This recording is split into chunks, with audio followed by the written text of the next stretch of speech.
Thanks, Igor, very much. I actually will rather combine in part of my address what Aris was talking about and also what Benjamin was talking about in a way, with AI a little bit, and talking also about neoliberal capitalism and financial capitalism as well.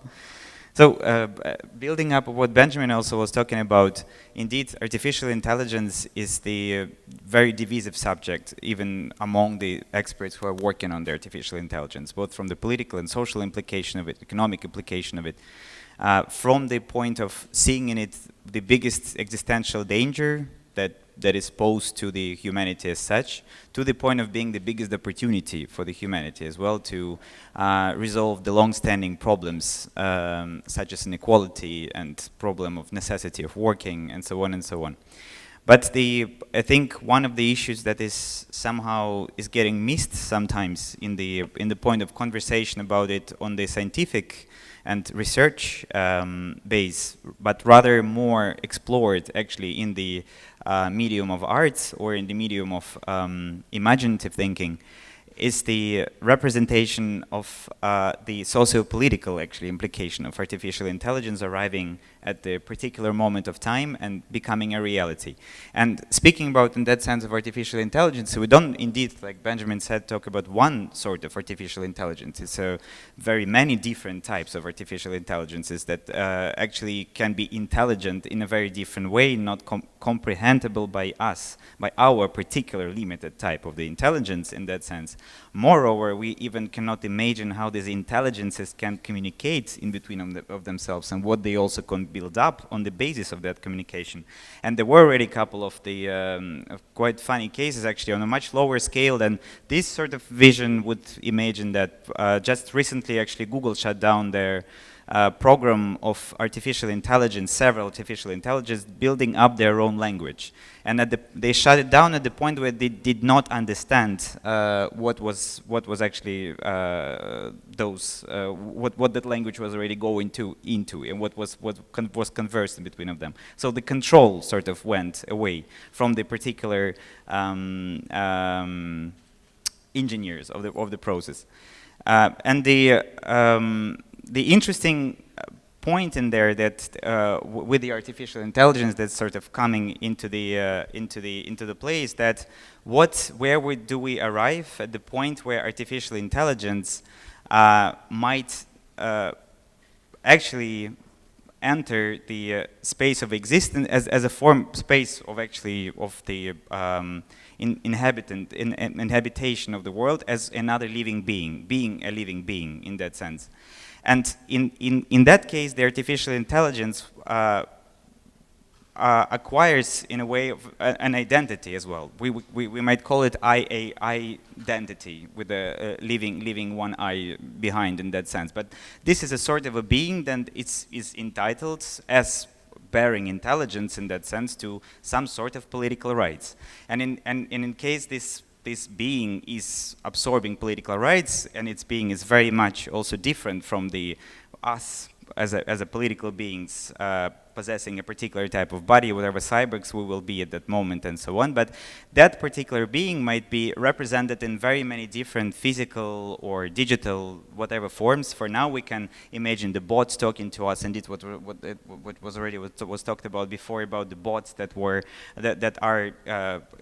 can overcome actually a Turing test to the point of the resurrecting your relatives through the program where the logic of their conversation is put into the mouth of the chatbot, and so on and so on. For now, indeed, some of these technologies are still quite primitive to the point of the claiming that position, but they're evolving pretty fast.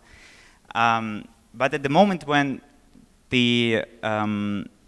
this identity, this particular identity will be claiming its political position, its political presence at the moment, what then would be the ethics of that particular identity, let's say?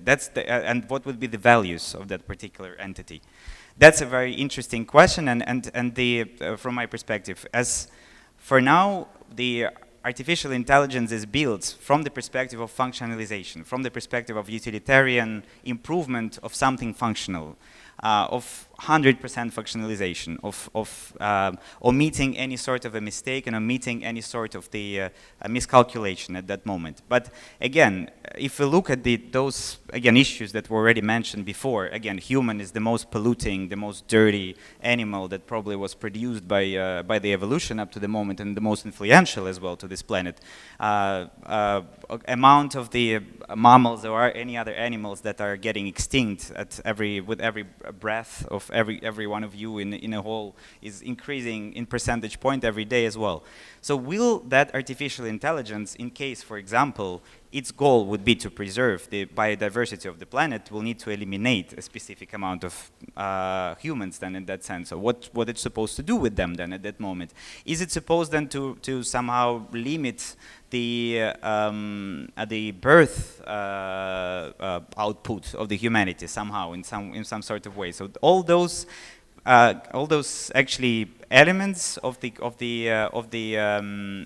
equation come into play at the moment when the artificial intelligence acquiring that mega planning capacity, and when especially those artificial intelligence are building each other with each other some sort of a construction, some sort of a meta or mega artificial intelligence in this way. So that becomes a sort of maybe a political tyrant even at some point, which might be actually good and functional and might be actually quite make our planet flourish in another way, in another new form of the vegetation, another new form of the evolution and so on. But the ethical and value question at the point of this utilitarian point inside of the potential logic and moral and ethical logic of artificial intelligence is quite interesting in this way. And in there, I would like also to turn to the point we anyway now located here in the art institution. Actually, it's a biennial of contemporary arts, and the art in that sense is sometimes getting omitted as something that is very, very important from my perspective, because the arts, again, you can the whole fact that you can take 25,000 definitions of the phenomena of art is already a first point of saying about the art is something quite human and quite non-functional in so many ways. Can we for a second come back to the artificial intelligence? Yeah. Because I think it's a fascinating topic, and then I think it would be unfair to divide your 10 minutes into art and artificial intelligence.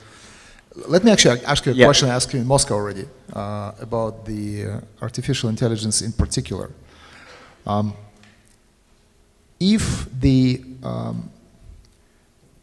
If we are imperfect and any computer will explain it to us in very simple terms, that there are better board members being robots than humans, there are sometimes better lawyers than humans, what will happen to future us? Will we teach the computers to be kind of to be softer? Or will the computers teach us to be more like the Matrix robots so that the gap between us becomes smaller? I was in a way leading there, in a sense. It's not actually that binary from my perspective of either teaching computers to be wrong somehow in the way. It's really the value question. It's the value question in the sense of what is actually important at that point. Is it why actually we do what we do? Why we go where we go? What's the actually end goal of this whole enterprise, which is called humanity, basically? Why do we functionalize why do we define progress in a very specific, particular functional way? Why do we want to eliminate any point in any source of the mistake that can lead actually to the new sources and new ways of understanding even the term knowledge, or even using the term knowledge in a plural in that sense, as Foucault was doing that in that sense. So there are more questions in there, I think, than the answers in the point of a question. And directly answering to your question, I think if we indeed functionalize an approach to artificial intelligence as we approach to it now, we need to get extinct, actually, because we are just worse than it. It just has to just take it over from us. Speaking of extinction, this is a relatively young crowd. Do you think their jobs and the future incomes are in danger because of the artificial intelligence? Or no, I think there will be other jobs. There will be other jobs. There are always other jobs. But do you think that the rate of creation of the new jobs and the rate of introduction of artificial intelligence will coincide in time? Do you not see the creation of millions of misplaced people with no jobs? I think it's a gradual process. It would not happen overnight. It's the first reason why it will happen, why it would be shocking, basically, in the acceleration. And the second point, you can always be a pet of a robot. It's also not that bad of an option, in a way. You could be a cute cat to a robot. Cat is also having intelligence, but it's a lower intelligence than a human, presumably, or different type of intelligence. Cat is liking when it's getting fat. So we also like to be fat. We like very specific things, very specific triggers to our pleasure principles. So it's. All right. Apologies for kind of taking you back to the artificial intelligence from art. No, actually, I was leading to that in a sense to the art, and I will finish with that. Actually, art from that perspective, I think, is incredibly important. I think one of the reasons why there's so much interest in the recent time into contemporary art, in museums in general, in referring to the artistic activity. Art, from my perspective at least, in that sense, is one of the most human thing, actually, because art is about nothing functional in the first place. Art is about just curiosity. Art is about just trying to find out something without knowing why actually you're trying to find something, trying to reflect on something without knowing the particular point of arrival to that point, not trying to create specific functional way. So why not to think about teaching artificial intelligence about the importance of that particular trait of the human race? So maybe then we will be a bit differently valued by the artificial intelligence, or this mega artificial intelligence. That is, I think actually, if we are keeping towards, and I think it's completely correct, towards the furthering technological progress, is at some point supposed to be a reality. So thank you, Dennis. Okay.